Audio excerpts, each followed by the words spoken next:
Arshdeep Singh Khalistani India versus Pakistan. Asia cup में भारत और पाकिस्तान का मैच हुआ। सुपर 4 का ये मैच था। भारत ने इस मैच को आखिरी ओवर्स में गंवा दिया। पाकिस्तान ने 5 विकेट और 1 गेंद बाकी रहते ही मैच अपने नाम कर लिया।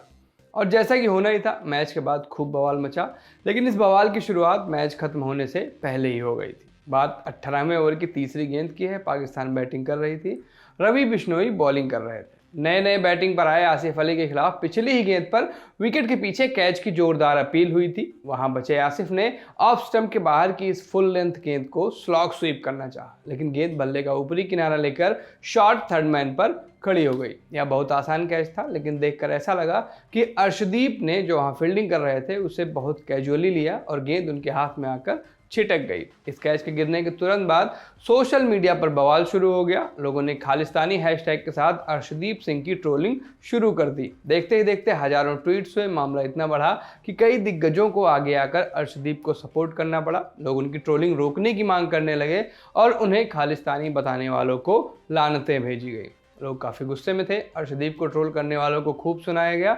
दोनों तरफ से काफ़ी बातें हुई। कई लोगों ने इसके आधार पर तमाम क्रिकेट प्रेमियों को रिजेक्ट कर दिया। कहा गया कि ये लोग इंसान भी नहीं हैं। मतलब काफ़ी कुछ कहा गया, सुना गया, लेकिन अब इन ट्रेंड्स पर एक बड़ी चीज़ सामने आई है। डाटा जर्नलिस्ट साई किरण कनन ने डाटा के जरिए समझाया है कि कैसे इन ट्रेंड्स की शुरुआत भारत के बाहर से हुई और इसे पालने पोसने में अमेरिका और पाकिस्तान में बैठे लोगों का बड़ा हाथ था। साई किरण ने एक ट्विटर थ्रेड के जरिए सारी चीज़ें समझाई। उन्होंने इन ट्रेंड्स के शुरू होने के 2-3 घंटे के आधार पर अपनी बात रखी थी। उनकी यह रिसर्च अर्शदीप के कैच गिराने से लेकर कुछ घंटे बाद तक के ट्विटर ट्रेंड्स पर आधारित थी। पहले 2-3 घंटे में लगभग 1100 ट्वीट्स थे और इस दौरान खालिस्तानी हैशटैग लगभग 4.5 लाख ट्विटर हैंडल्स तक पहुंच रहा था। खालिस्तानी हैशटैग के साथ भी काफ़ी चीज़ें चल रही थी। इनमें खालिस्तान मूवमेंट को सपोर्ट करने वाले इन्फ्लुएंसर्स से जुड़े कई जेनरिक ट्रेंड्स भी शामिल थे। साई किरण ने इन ट्वीट्स में लगे इमोजीज की भी चर्चा की। ज़्यादातर इमोजीज मजाक उड़ाने और हंसने वाली थी। साई किरण ने इन्फ्लुएंसर्स की लिस्ट भी शेयर की।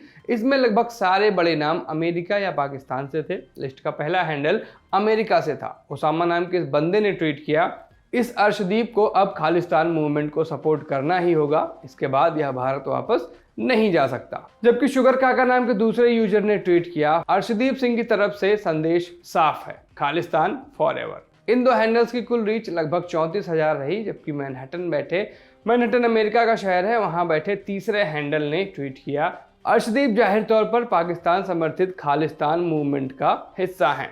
इस हैंडल की रीच लगभग 1,58,000 की रही। यानी इन्हीं 3 हैंडल्स ने मिलकर यह ट्रेंड लगभग 2 लाख लोगों तक पहुंचा दिया।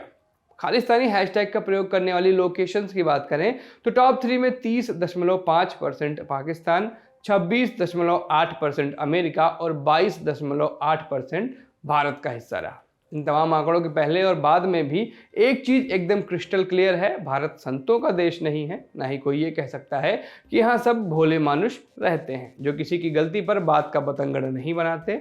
यहाँ भी फ्रिंज एलिमेंट या ऐसे लोग हैं जो किसी व्यक्ति को उसके जाति, धर्म या रंग की वजह से टारगेट करते हैं और ऐसे लोग घात लगाकर बैठे रहते हैं। इन्हें बस एक मौका चाहिए। लेकिन इस पूरे मामले में एक और बात साफ है, यह ट्रेंड पाकिस्तान और अमेरिका में बैठे पाकिस्तान परस्त लोगों ने शुरू किया था और इसके बाद यहाँ बैठे मुफ्त का इंटरनेट खर्च करने के लिए बेताब लोगों ने उनकी हाँ में हाँ मिला ली, बिना ये देखे या जाने कि इसका असर कहाँ और कितना पड़ रहा है।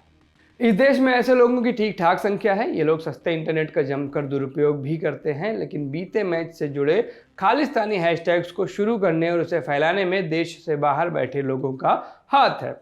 यह भी बात ठीक है कि अगर किसी एक भी भारतीय ने खालिस्तानी हैशटैग के साथ अर्शदीप सिंह के खिलाफ कुछ भी लिखा तो ये निंदनीय है। इसकी कड़ी से कड़ी सजा होनी ही चाहिए। लेकिन साथ ही हमें यह भी याद रखना चाहिए कि भारत एक लोकतांत्रिक देश है। यहाँ पर अलग अलग लोगों को अलग अलग विचार जाहिर करने की पूरी छूट है। लेकिन यह विचार किसी दूसरे को परेशान ना करें, उसका जीवन संकट में ना लाएं, इसे सुनिश्चित करना सरकार का काम है। और फिर चाहे वो मोहम्मद शमी का मामला हो, सिराज का हो या फिर अर्शदीप का, कहीं ना कहीं हमारी सरकार इसे सुनिश्चित करने में नाकाम रही है। पुतले जलाने और घर पर पत्थर फेंकने वाले लोग किसी की भी देशभक्ति पर सवाल उठा रहे हैं, उसके मजहब के नाम पर उसे नीचा दिखा रहे हैं।